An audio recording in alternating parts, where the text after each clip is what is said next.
Today's guest is from Cleveland, Ohio, and went to the University of Ohio State. Then went to play for the Calgary Stampeders, Buffalo Bills, Atlanta Falcons, and the Hamilton Ticats of the CFL and the NFL. He led Ohio State in sacks and tackles for loss in his senior season. He's a Grey Cup champion, and now he's the founder of the Buck Icon Foundation. Welcome to the show, James Cotton. What's up, brother? What's happening, man? I appreciate that introduction, man. You got to throw the Ohio State in there, though, man. It's not the University of Ohio State. It's the Ohio State, man. You had some Buckeyes on your team, man. I get that with Rambo, man. And between Miami, the U, and Ohio State, the Ohio State, like, come on, man.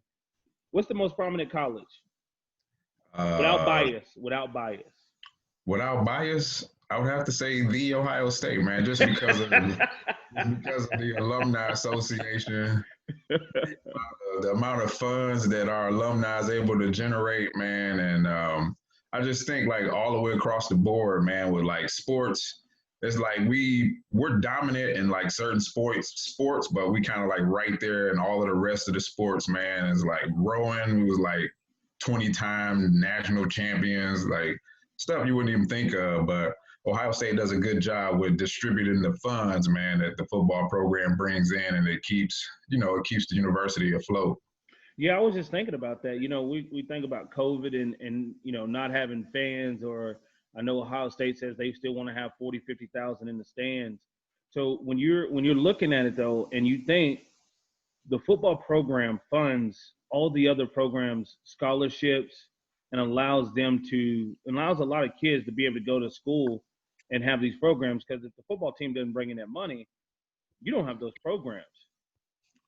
Yeah, exactly. So it's like that's why football is so huge here at Ohio State, and because everybody knows what's at stake, and everybody do realize that the football program does generate a lot of the income. Yeah, and it's like everybody's on the same page, though. It's like we understand that these sports need these funds to survive, and then when you get the people that contribute big dollars to the university, that's the kind of stuff that they want to be able to brag, to their buddies at the golf clubs or the yacht clubs, say, hey, we just donated $1 million to, and then, it definitely coincides with going right into the programs that, that the football program funds. And so, I mean, at the end of the day, it's about bragging rights, and it just makes the university look better.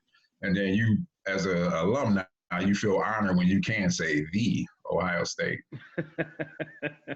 Man, I'm a Division II Walker, so I don't know nothing about that. We the Southern no. I know you've probably seen the news. What do you think about Patterson at TCU? Have you seen it? Gary Patterson just came out. His team walked off the field, I guess, on him, boycotted practice yesterday because he said the N-word. Yeah, I didn't see that.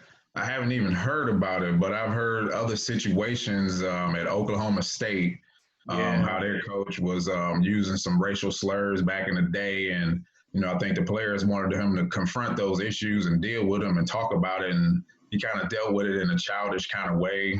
But I mean, these coaches, man, they need to be held accountable. They're really not held accountable because they can just basically dip up out on these student athletes and leave them high and dry when that's the reason you kind of go to a school. Yeah.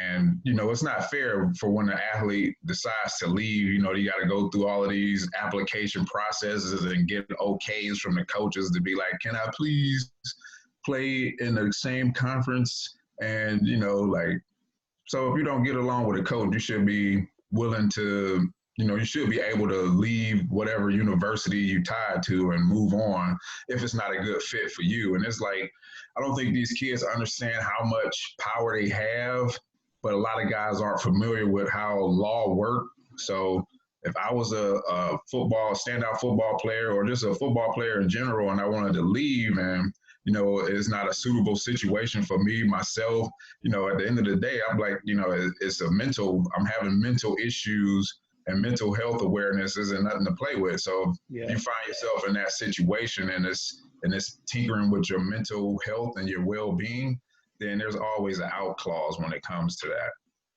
Yeah, and I guess that he apologized, but he's saying that he didn't call one of the players that word. He just told the player, you keep saying the word. And instead of saying quit saying the N word, he says quit saying Nigger. So, Right. and even in the headlines, they were talking about hard R, and I was like, hard R, like, like, come on, man, he can't even say it with the soft A. you Yeah, know? that's a very good point, and it's just like, at this day and age, if you don't know and understand the magnitude of the word and how degrading it is, and then for you to just use it because you hear some of your players use it, and honestly, it's been a part of the African American vernacular for such a long time that it's become immune to us, almost like you know they wanted to become immune to us, that we get beat by our officers, or we have all of these problems with society just based on the color of our skin. And unfortunately, I'm a little bit biased when it comes to that because I am African American. So it's like Yeah. it's close to home because I was, a student athlete. I was harassed by the police. I never once heard a coach use the N word around me. Now, how I would have reacted to it, I don't know. I could honestly say I don't know. But you've been put in a situation to where you just black out. Like if somebody disrespect you, or like that, it hurts, man. Like at the Yeah. end of the day, it becomes an emotional, thing, and it's like I've done some emotional training to help deal with some of my anger management issues that I've had over the years and struggle with. And so just like processing your emotions and how you react to things is a big part of that. So, And it creates a divide in the team because I see some players are already saying, well, he didn't call nobody that, so quit believing what you hear. Um, and it's going to create a divide because some players are like, you know what, I have a hard stance. He shouldn't be saying the word period. And then some players are like, well, he was using it in context. well, you could use it in context, or you say he's using it in context all you want, but he used it. So if you just so happen to walk in and you hear him saying it, and you don't know how he's using it, like you just walk up, you just walk into that. Like, I mean, you could obviously take that the wrong way, and maybe go and attack them, or however you how you deal with people that use that word. But it's definitely a divisive thing that's now going to screw up the synergy of their team, Yeah. unfortunately. So, I don't see them, winning many ball games unless they got great leadership. That's where, leaders and team captains got to, hold each guy accountable for their actions. And guys got to lead by example, and it's just got to be out there. Like if they can have a team meeting and put everything out there and just kind of like basically have a funeral service for this transgression that just happened, then they should be able to move forward. But until that happens and everybody get to voice their opinions, their emotions, and things like that, that's one of the many things that I've learned in the years. I was a grief counselor for a little bit for the Ohio State Medical Center. And so that was like a big thing that I helped athletes with, as far as like when they're done with their careers, is like being able to grieve about it, Yeah. not be ashamed about it and grieve about it. And, take time to really celebrate it and grieve about it and be emotional about it. And that way it'll be easier for you to transition. Yeah, let's get into that because you're like me, myself. I'm a man of many hats. I work in a lot of different fields and do a lot of different things, and I want to help as many people as possible. And you're along those same lines. Just talk about some of the things that you've started doing and that you continue to do since your days were done playing football. Yeah, I was done playing, I believe, 2008, somewhere around in there, man. And the whole time while I was playing professional football, I would come back to Ohio and take classes down on campus, and that would be my off season, man. Training at Ohio State, taking classes. And I finally graduated in 2007, and I knew that my professional career was basically on the decline. I never forget Hank Burris turned the corner on me. I was playing defense. I said, Hank too old to be getting around the corner on me. I was like, damn, I think I might have lost a step. But I only had one arm, and it was attacking my bad arm. I had a cast on, so it was like I couldn't grab nobody. But once I understood that my career was pretty much winding down, man, it was like I really didn't have no plan B. I had thoughts of it, but I really didn't have anything constructive.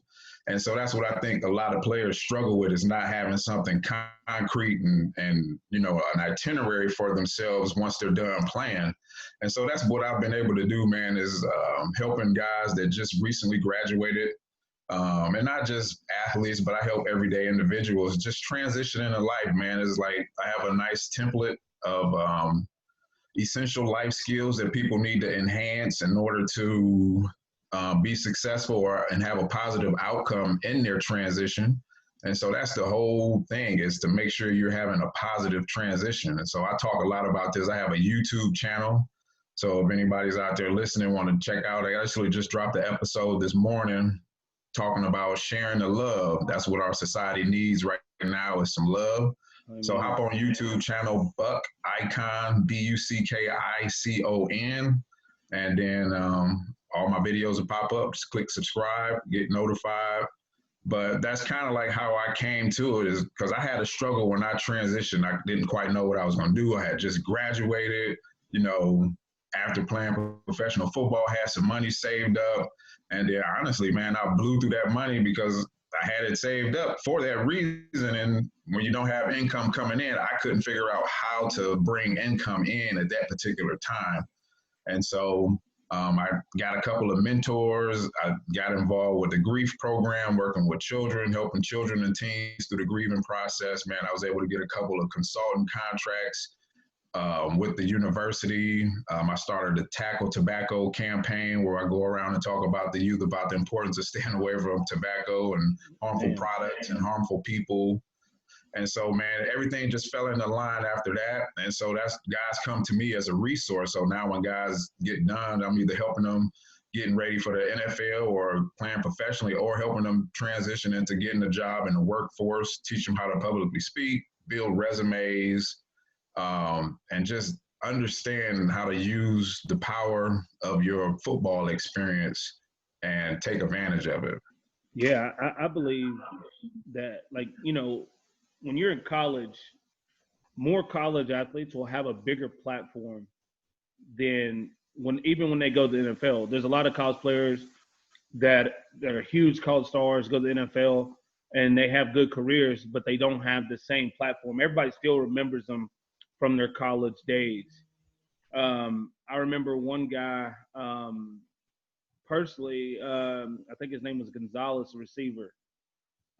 He went from Ohio State to the Colts, and he played it, and he played probably like eight years, I believe. He had some injuries, but he had such a bigger platform there at Ohio State than he ever had in the NFL, right? And with you working with these college athletes to transition, but also learn how to monetize and properly brand themselves, so that they can capitalize on what they've built through their college career.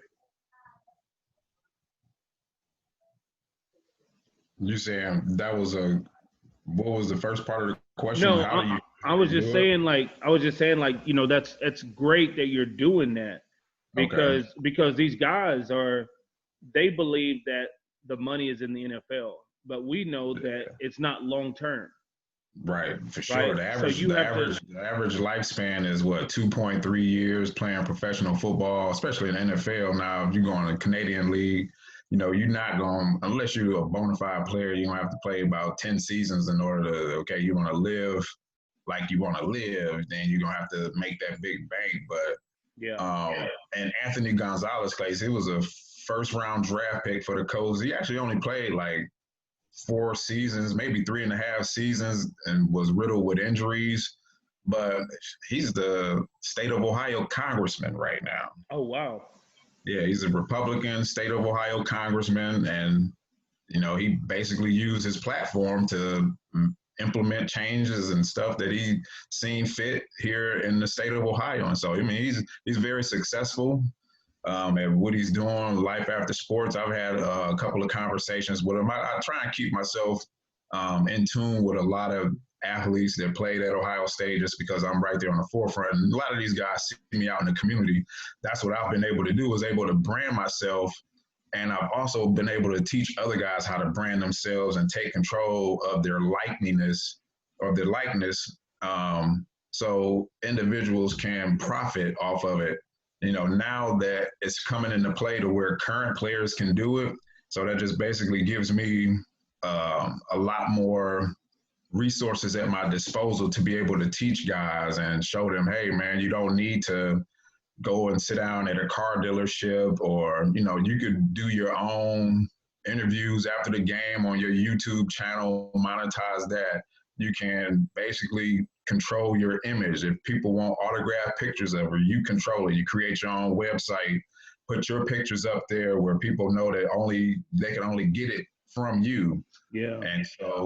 And that's how you basically merchandise it. And that's what I do. I got wholesalers that I deal with that's licensed to Ohio State, because a lot of people see me out on game day. I'm sitting in the parking lot with the fans, tailgating, selling Ohio State stuff.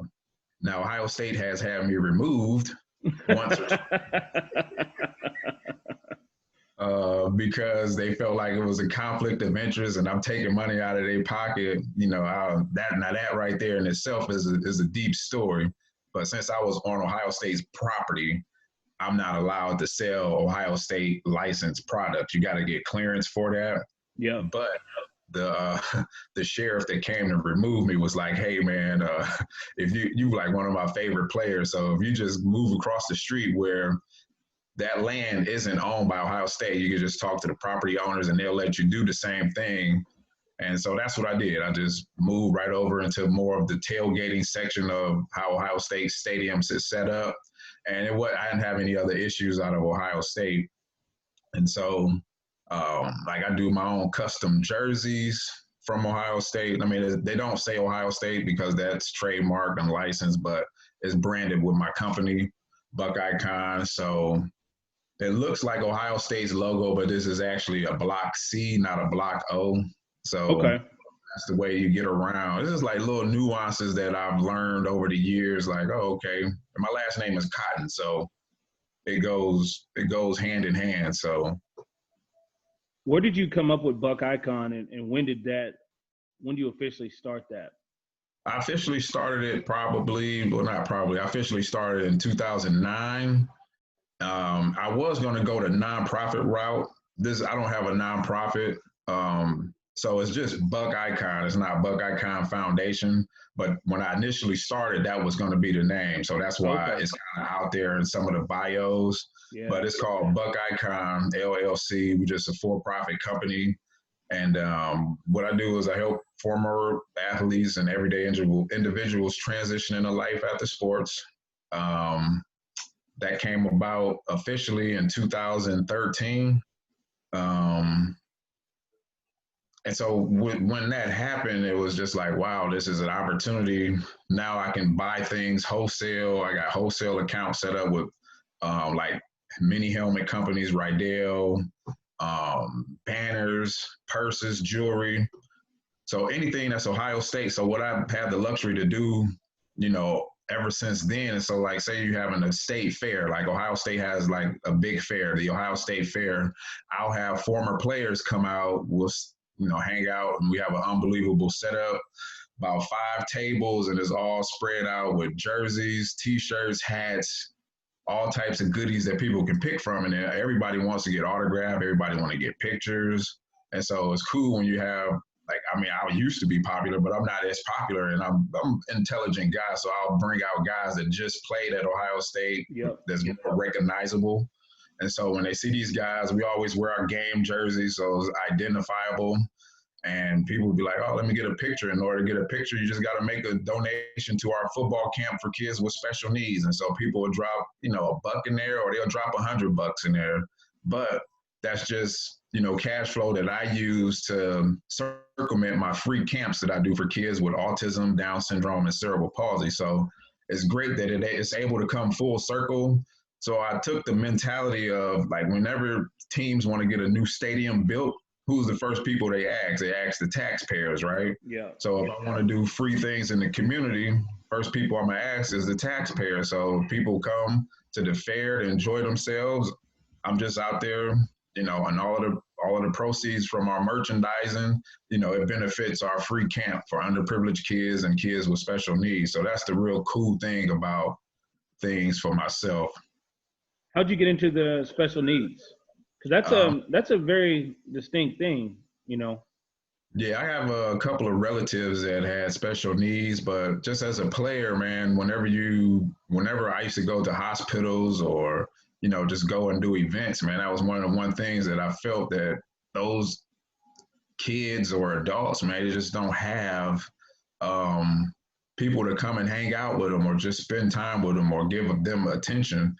Another cool thing that I used to do is we used to go around to the elderly homes, the old folks' home, and just hang out with them, take pictures, play cards with them, and they haven't seen their family in years, and so that's one of the things that I also like to do is just make sure the elderly is taken care of, the kids, and so that was another reason why I got myself in a position to offer financial literacy as well. Yeah. You help so many people out, man. What do you do for yourself? What's fun for James? Like what are you gonna do to go have a good time? Right now, man, is trying to race my kids. Like I got a 12-year-old daughter.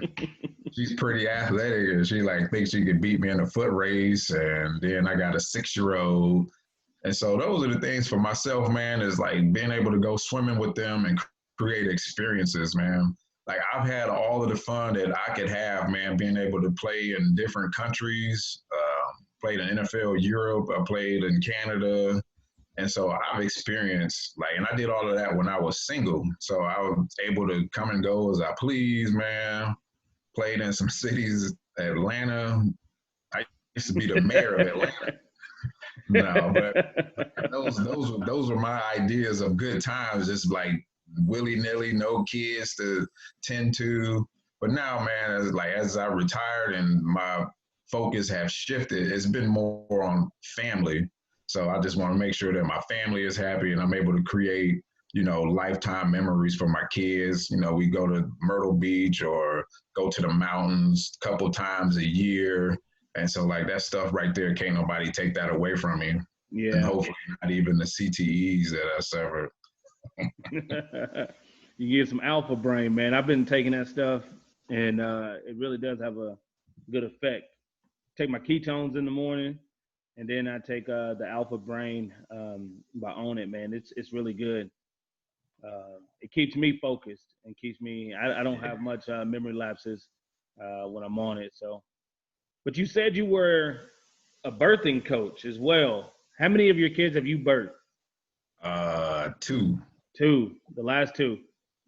Yeah, actually three. The last three, and we had help with the midwife. So we had a midwife and myself, and that was it. That was the only people in the house. So we had it right in our bedroom, and that's just it's cool because you don't have to worry about anything happening at the hospital. It's a controlled environment, and a lot of people think oh my God, how do you sanitize your house or how do you prep for it? Just like anything, man, you make sure things is clean. All of the linen is clean. And it's just a bunch of paper towels, and we actually use the birthing tub. So Okay. that was real simple and easy, man. But this last one, man, my wife was in the push phase for like 2 hours. Like normally the push phase is kind of quick because once the baby makes its final descent and is right there crowning, it's normally like a smooth, easy process. But this last kid, man, she was kind of sideways, Yeah, that's crazy. trying to get in there, but she finally wiggled her way out, man. And so I got 4 girls and 1 boy. So my oldest, I got an older daughter. She's 26. Okay. Graduated from Ohio University back in 2016. She's off doing her own thing, man. So she got one down, four to go. Four to go. And your youngest is a 1-year-old, so you got a long way to go. Yeah, it ain't even one yet, just 2 months, man. Oh Just 2 months. man. Yeah, it should be 2 months, August the 5th. How No, is yeah, it? How yeah. is it? How is it with a daughter that's 26 and then another one that's 2 months? Like I'm my youngest sister is eight. She was 18, or I was 18 when she was born. So there's an 18-year Wow. gap, right? They have a 26-year gap. She could almost be the mother, Right. or she could be the mother. Right. Yeah, it's different, man. Like I got started at such an early age, but I mean, you can just see, like, she would think of the kids as their own, and she doesn't live with us. My oldest, the 26-year-old, she doesn't live with us. She lives in Cleveland, Ohio, but so it's like the 12-year-old is more so kind of like the one that's got to kind of like do mommy duties to kind of help us out, man, because it's tough, man. If my wife has got the newborn breastfeeding, then the 1-year-old, he's pissed off because he's still breastfeeding, and so he's like salty because he ain't on the boob, and it's Yeah, like you got to try and do double duty. They both doing it at the same time, or we got to make the 12-year-old hold one of them. But in the middle of the night, man, they get up, every hour on the hour. So it's like sleep is hard to come by over here these days. So I guess that's the appeal right there, to not have any more. You done, or you want another one? I'm done, man. My wife was talking to me yesterday about you getting snipped because one of my buddies is he's a doctor that handles that type of situation, and so we're gonna make an appointment to go see him. But it was like for a while they wasn't doing those types of surgeries except for like emergency type surgery. So now that they've kind of lifted that ban, now you can kind of get your elective surgery. So I gotta make an appointment, man, just so you don't have any more accidents. You don't want to I be think like Cromartie, huh? one of our children was playing. That was it. One. You said one? Just one. Let me guess. That must be the 6-year-old. Yeah. Because we was like, oh, we got to give her a sibling. It's getting too late. And they 5 years apart, too. So it was like, whoa. You're gonna need a reality show with all that going on in the house, We man. actually, we actually working on our YouTube channel. This is kind of like their summer school project, man. So we getting ready to start uploading videos and just trying to do like a family thing, man, and That'd a be cool. family YouTube channel just so people can tune in because I'll be working the kids out.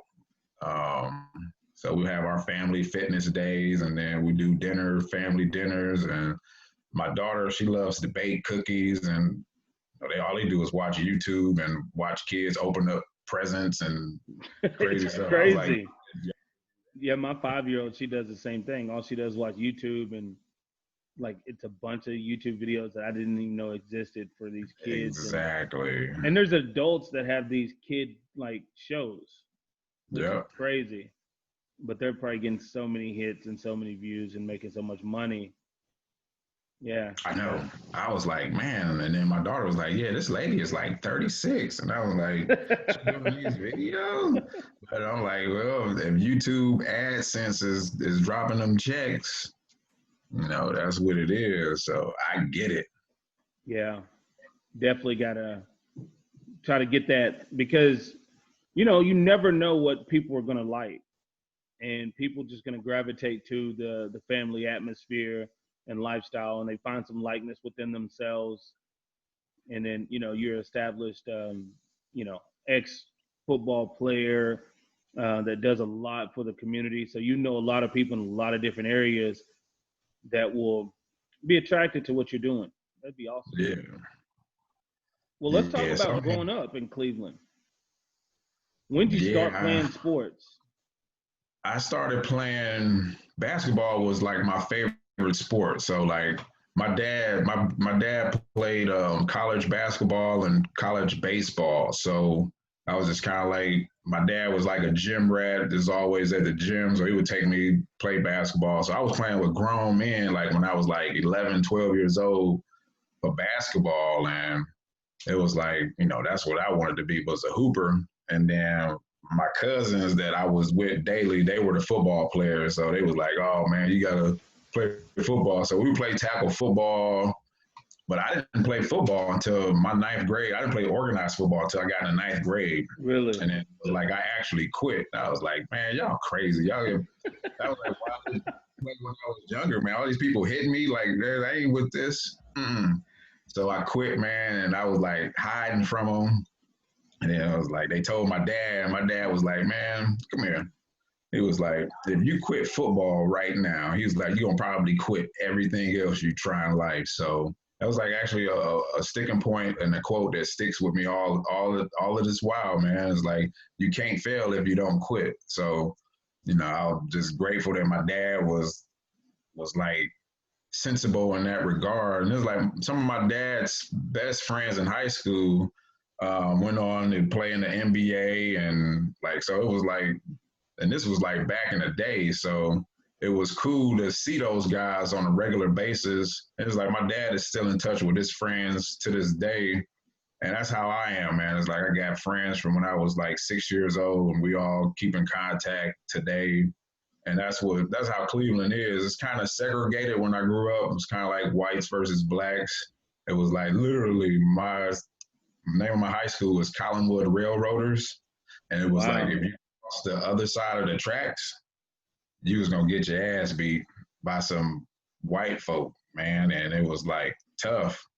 And so it was like if you missed the bus and you had to walk to school, you get chased to school, bats, chains, man. It was tough, and things didn't calm down until one of my dudes killed somebody, and that's we had this big race riot, and it was this, and we talking 1992, Yeah. 91. You know what I'm saying? It's not that long ago.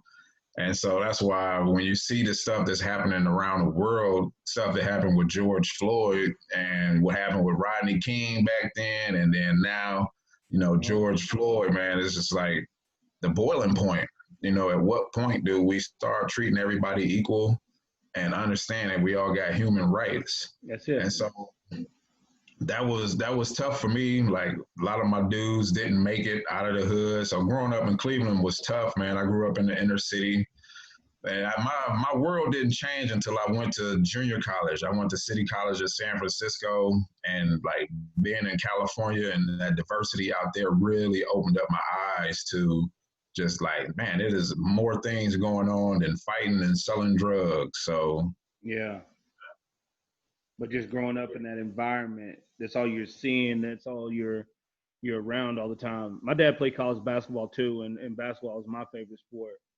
Um, I thought I was gonna be a hooper, and then yeah, my dad's like 6'2" though, 6'2" and a half, and my brother, he's 12 years younger than me, and he's 6'4".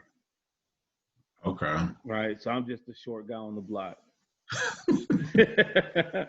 So I didn't get the height. I always said, man, if I was 6'2", I'd have played in the NBA. Right. Yeah. I'd So like it to was like believe that.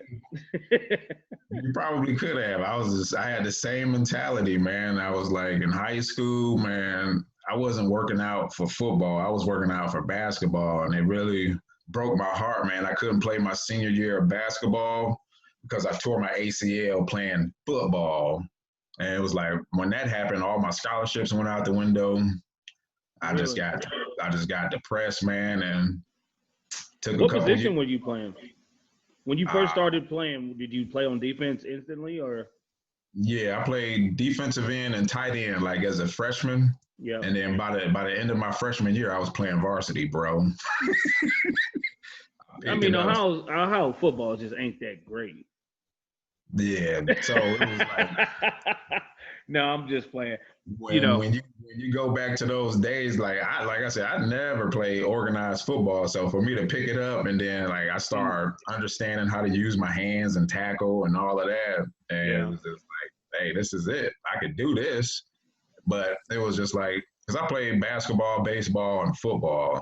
I would have ran track, but you couldn't play baseball and run track in the same season. Yeah. But it was like I had to try out with the Colorado Rockies back in the day. And then it's like, to this day, I kick myself because I was literally in junior college and I was going to play baseball and football. And I was just like, I'm just going to do football. And I kick myself to this day. I should have just did both. And then I would have transferred to Ohio State and did both. And then I would probably signed a $300 million contract in the MLB. It would have been so much better, so much easier. You know, I was talking to my brother got drafted by the Minnesota Twins last year. Oh, awesome. Yeah, so Awesome. I was talking to Damon Allen a couple weeks ago on the podcast, and we were talking about that. You know, in I think it was 1993, he got an invite to go join the Pittsburgh Pirates. He went to so he had just got through playing with Hamilton, and he gets the invite to the camp or the tryout, and they sign him. Wow. But this is 10 years into his pro career, 8 years in. I think his first year was 85. You know, he played 23 years. Right. So like right there at 8 years in, just finished his 8th season, he's now has a chance to go play pro baseball as a pitcher. And they signed him, but then they were just like, you know, you're already 30 and you haven't pitched in 10 years. We need to start you out, you know, single A, double A. And he chose at that point, he was like, you know what? I don't know if I'll ever make it there because of this. Right. Because he's always 30. And that's the same thing. But so he goes back to Edmonton and finishes his CFL career. Hall of Fame. Yeah. He had a dope career. I had a pick 6 on him. It was actually as a professional, that was my only pick 6 ever. Really? It was like he tried to throw a bullshit screen. I was like, oh, this was like 32 formation with a weak back. I was like, oh yeah, this is a screen. So I baited him in, like I act like I was going with the dive, pop back out, one hand snag. This was Labor Day Classic too. 2005. No, it might have been 2000. I think it was 2005. Labor Day Classic, man. Hamilton, Toronto. That was the game winner. It's like,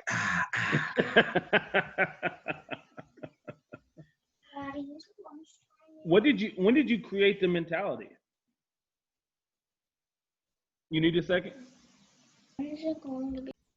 When did you create the mentality that you wanted to start taking over? Was that already in you? Like you said, you started on a freshman team, then made it to varsity that same season. So, like, what was it inside you that came out that allowed you to excel so quickly? You know, it wasn't really until I went to junior college, man. My junior college was, because it was like high school to me, it was just like, I was really following people around because it was like my cousins that I looked up to, they all played football. And then like when I got moved up to varsity, I was playing football with them. So I was just really following a lead. I was just a quiet guy. It's a very observant guy. So it was like the leaders that I had on my high school team just was like older, cool dudes from the hood. You know what I'm saying? They had the girls. They just had personality. And I was like, I didn't really have that much personality. I was just soaking it all in. But when I went to junior college where nobody knew who I was able to implement that style. So as a freshman on my junior college team, I was the team captain. And I was like first team captain, freshman, like in the school's history at that time. And then obviously I was a captain the following season.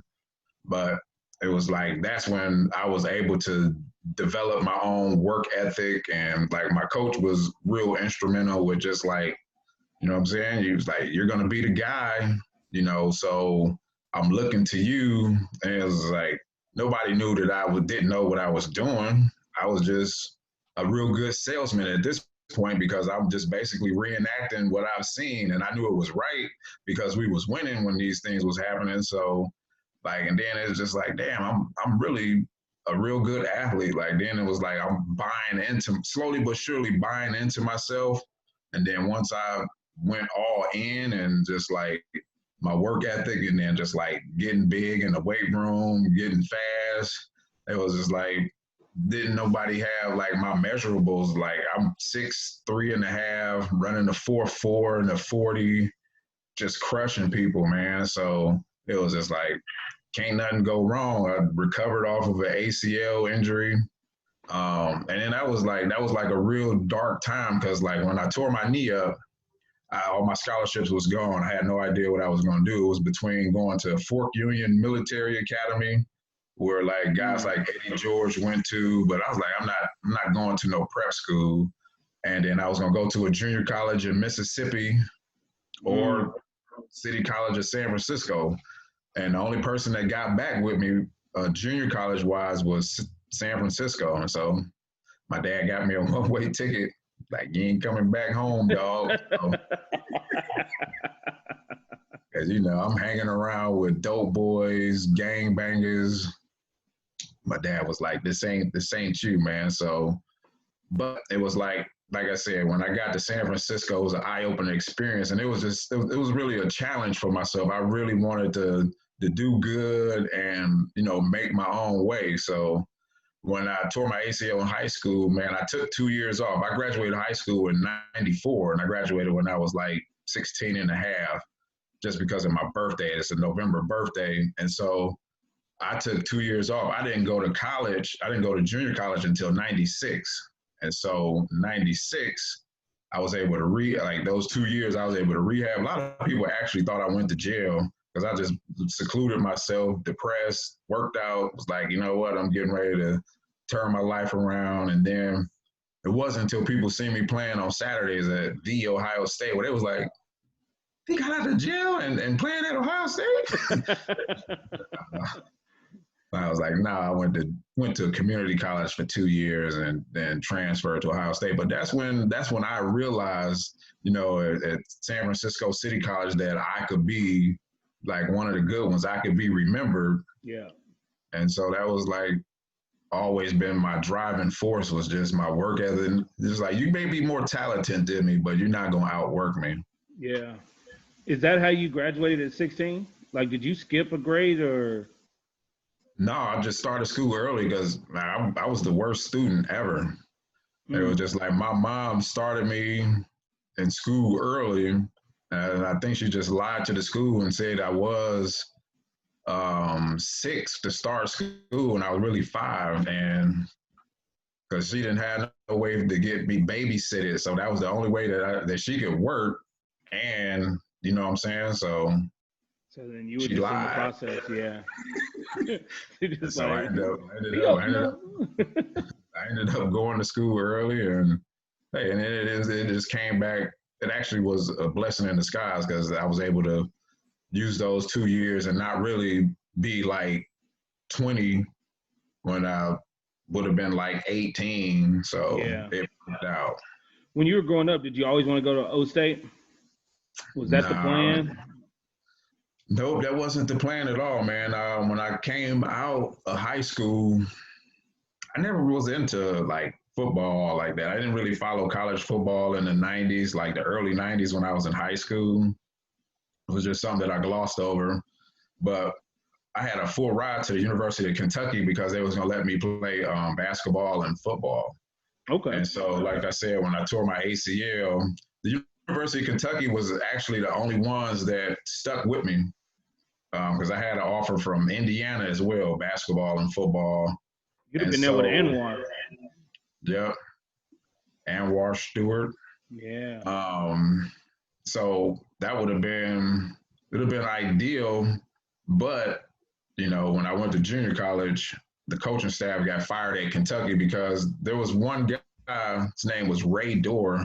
The dude just liked me, man, and he would call me every day. So this is the time period from 94 to 96.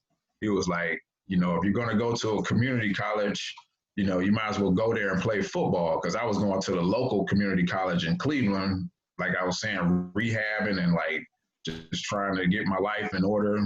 And when I did that, it started my clock to ticking. I had no idea. And so when I enrolled full classes there, then I gave up the first 2 years, I had to basically get a degree in order to qualify for a full athletic scholarship. So, but this Wow. coach at Kentucky, he was like, here's the number to these junior colleges. You call them, but he was like, you just got so much talent, you just don't want it to go to waste. But he called me every week, like, Yeah. That's something, man. Like how close it could have been for you not to have done that. What do you think you have done in life if football never would have been a part of it? I would have basically probably got a job with the city. My dad's a civil engineer for the city of Cleveland. So I would have ended up being a civil engineer probably with my dad. My dad would have got me on with the city. So Yeah. that's probably what I'd have been. I'd have just been like a gym legend, probably just playing rec basketball.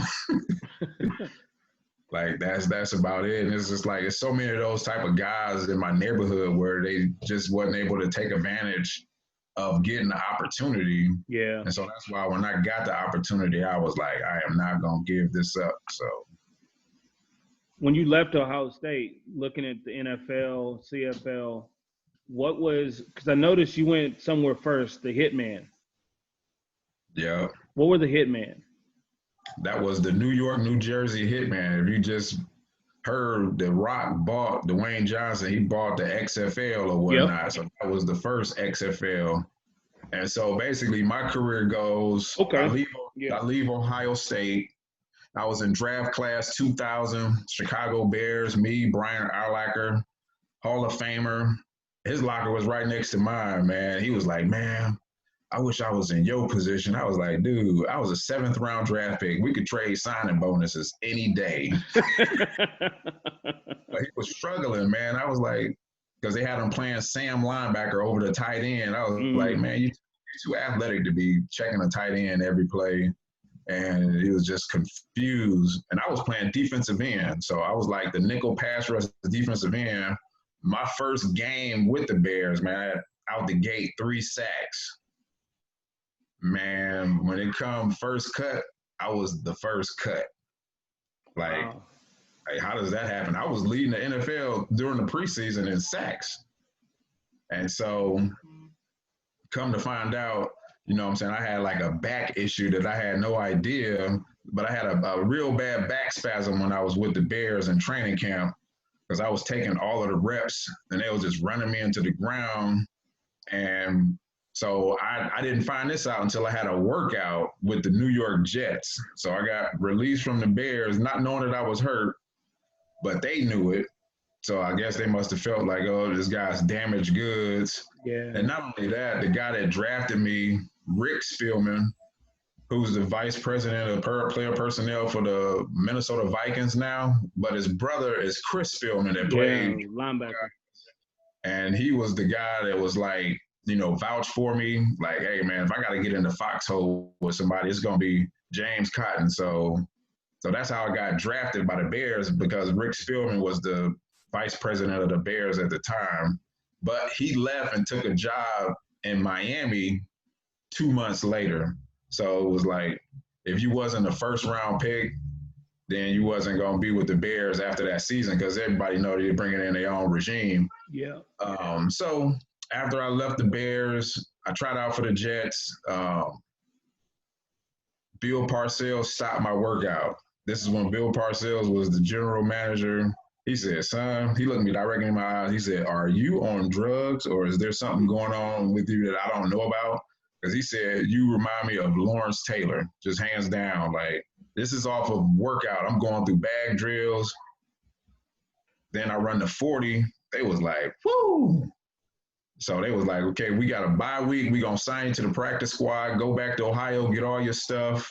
So I'm like, bet. I'm about to be a Jet, like call my parents, go get all my stuff, pack my stuff up, bring it back to New York, all to take a physical and fail. Then they sent me back to Ohio and I was sick, man. So I put my name into the XFL. This is when this new league was starting. And I didn't know when I signed this XFL contract that I gave up my rights. And then this was the year that the Baltimore Ravens won the Super Bowl.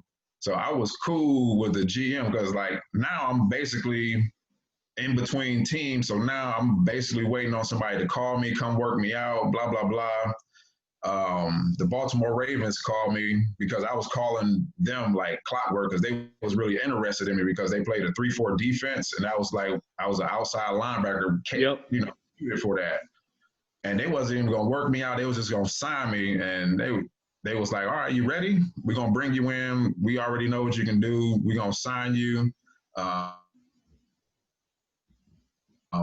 And then the dude called me back in like an hour and was like, "You signed a contract at the XFL?" I was like, yeah." He was like, "Oh, we can't get you out of that one." So they actually signed my roommate from an All-Star game. Me and him played the exact same position. This dude signed, win the Super Bowl with them. I was like, wow, that's how close it was. Now, then I played in the XFL 2001. Then I come up to Calgary because the XFL went from February to June, and I went up to Calgary from June to November. We won the Grey Cup. Yeah. I think I had like 11 sacks, man, led the team in tackles for loss. Then I played well enough. I ended up making a bad decision to go play for the Bills. The Bills, they didn't want to utilize me right. Didn't want to let me pass rush, man. So then the Bills released me. Then I came back up to Calgary and finished that season out. And then I told Wally, you got to release me out of my contract. Because if he would have let me finish out the season, then my rights still would have been up in Canada. And Is that 03? This was 02. This was the 02 season. So he let me out of my contract, and then I signed with the Atlanta Falcons, and then that was when we went up to Green Bay and beat Green Bay, and then we lost to Philadelphia in an NFC Championship game when they had the Donovan McNabb, T.O., yeah. And then I played with the Falcons that following year, 2003 and 4. And then I went up to Hamilton, played in Hamilton 05 to 07. And then that was it for me. That was my career. But for the most part, like when I played full seasons, man, I was able to average double digits in sacks. Got lucky, won the Grey Cup. So... And we was poopy, man. We was only 8-10, and then we got won the last 3 to get in. Ran the table, man. So didn't Winnipeg sit like most of their starters the last game of the season? Yeah. And y'all beat them, and then end up playing them in the Grey Cup. That's crazy. That's crazy. That's so crazy. When you look back at your career, what do you think? I think Milt Stegall was the man for Winnipeg then. They had Milt, G-Roy, Robert Gordon. Marvin Coleman. Yeah. Jerron Bowden. Yeah. They had a squad, man. Yeah, Roberts was the running back. Yeah, Charles Roberts. Yeah. Little joystick. He used to be smoking squares. He used to be smoking squares at halftime. I used to be like, what is this? He didn't stretch either. But when you look back at your career, what do you think about it? Like, and you just look at like everything that when you started in the 9th grade to what you accomplished for going to Ohio State, which is a prominent college, getting a degree in education there. And then you look at just going to the NFL and the CFL and playing just all over the world, like you said. How you view it? Do you view it as success?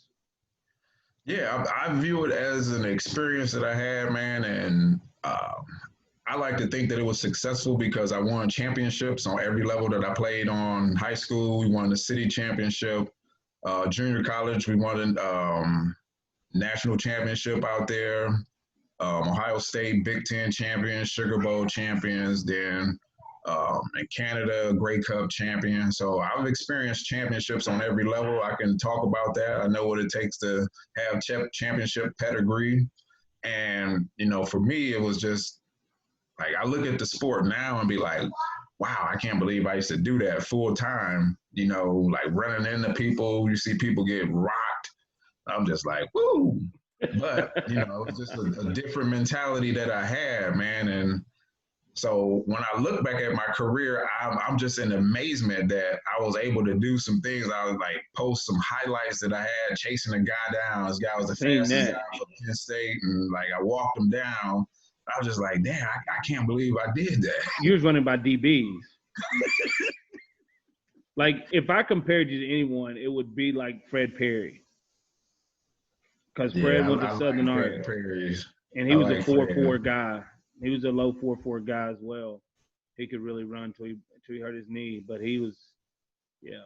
Fred actually had our punt return record at college, so I broke it. Oh yeah. Play backer and then go drop back and return punts.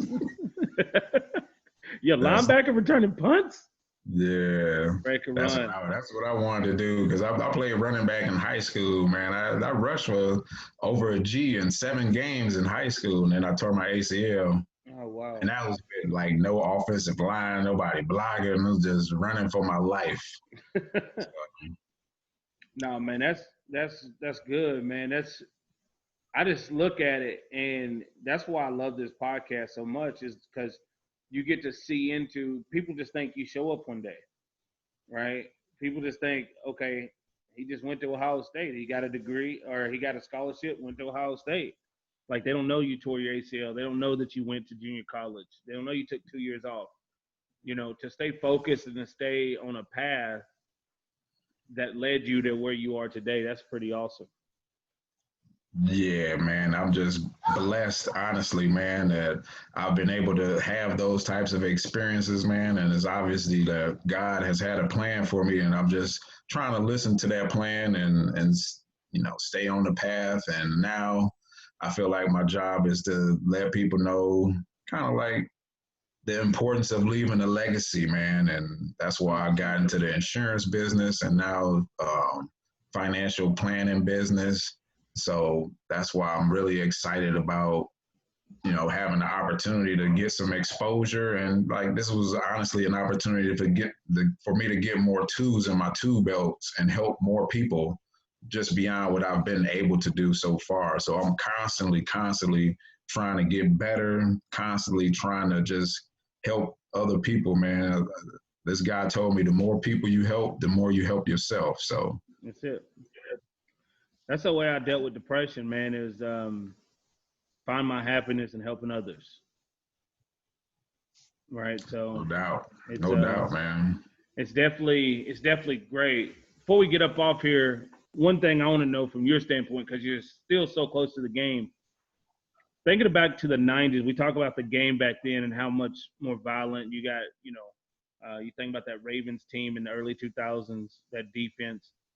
Looking at defensive ends, in your perspective, how has that position changed over the course of when you were in college to now the college kids and pro kids? Yeah, I could definitely answer that. You're muted. All There you right, yeah. The defensive end position basically has gotten more athletic. I think since a lot of teams used to have bruising tackles and the run game used to be so prominent that a lot of your defensive ends used to be typically 6'5", 280, just kind of like more heavier set. And I think with the speed of the game, a lot of coordinators understood that, man, if I can get some more speed out here, or if I can make this small linebacker more athletic, I can put him down in a defensive end position and out athletic the tackles. And so I think that's why, and now you see the tackles becoming more slim, more athletic. And so it's just really changing the game all the way around. But like back in the day when you used to think of defensive end, you thinking of bone crushing, taking on double teams, like, just bruisers. But now when you think of the concept of defensive end, it's more so controlling the edge, setting the edge, not even in the physical standpoint, but as a presence, but using that speed to get in the backfield and become a disruptor. And so I think that's kind of like the defensive end position. And so what I figured out since I played middle linebacker in junior college, and then when I got to Ohio State, they forced me to move to defensive end. I basically was able to get the best of both worlds, which made me kind of like a linebacker that played defensive end. And once I figured it out and understood all the concepts, and as a middle linebacker and team captain, I had to know what everybody was doing on the field. So whatever team I went to, I always made sure I knew what the safeties was doing, what the defensive tackles was doing, what the linebackers was doing. And then once you figure all of that out, you master that, and then you pay attention to what's happening, the route combinations. Like, I was like, they used to call me the computer when I was in Calgary because it was like I knew what team was running before they knew what was happening. So I was just kind of like trying to communicate that with my teammates. I was telling you about the interception that I had. Like, it's like, formation recognition and understanding the concept of what the offense is trying to do to you.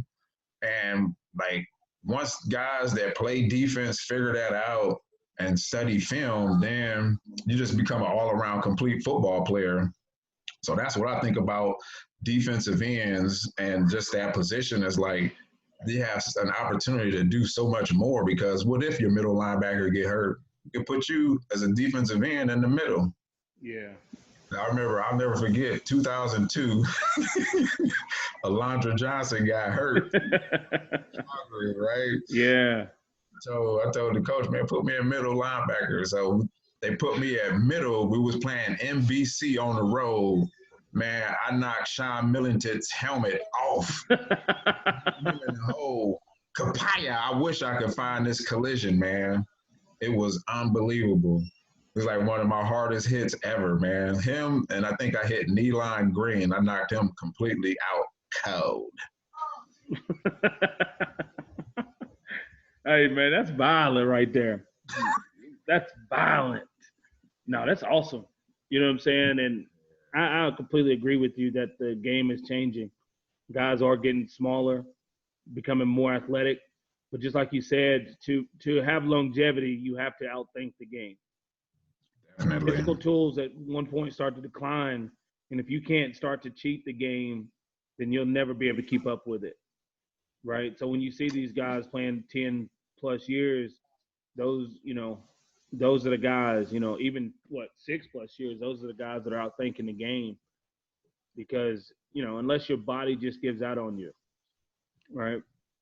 Yeah, that was pretty much what was happening to me. It was like my body, pretty much my knees, I should say, not my body, but my knees just it was just harder to recover, man. My knees wasn't recovering as fast as I wanted. And then, like I said, I just felt, and I noticed myself losing a step. So that's why I kind of was like, oh, well, I need to start thinking about something else, because your body takes a pounding, especially if you're playing in the trenches. Yeah.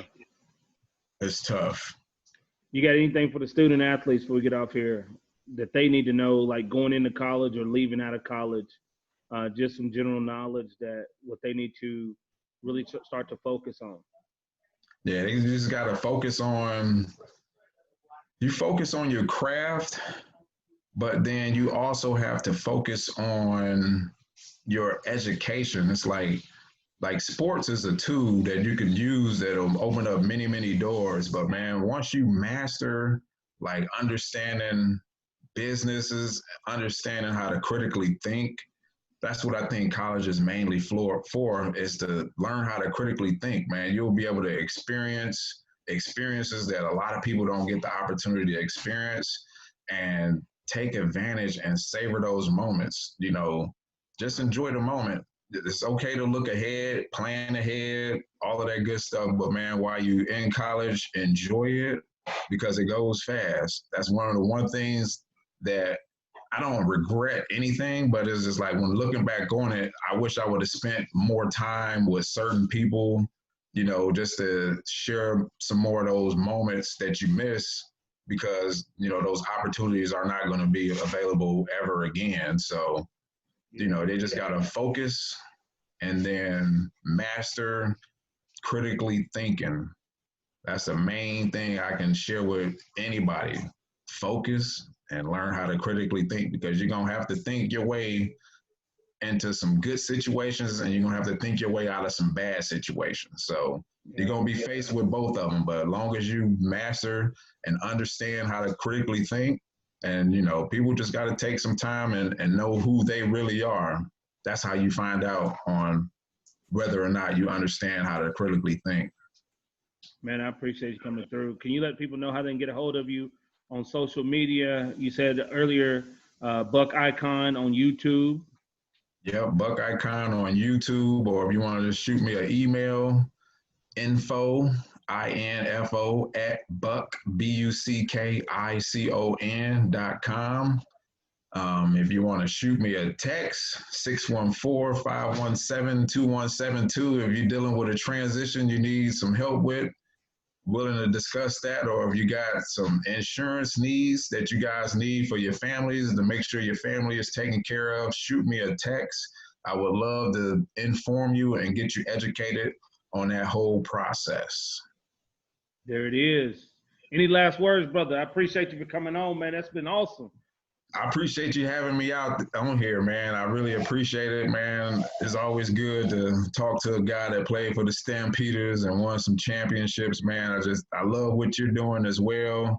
I hope we can continue to keep in contact and maybe even do some business together. So we have some talkings off the record, but on the record, man, I'm busy as I don't know what, and then I'm gonna try and get back to you and let you know what I think about some of the stuff that we talked about. Yeah, and then like I said, with this media company, man, I think you would be great for one of the things I'm planning on doing with it. So I'm gonna keep you busy. I'm gonna keep you busy. Feed those kids, man. For sure, man. I Take care of appreciate it, yourself. man. For sure, man. Hey, you be easy, my brother. And You we too, out. brother.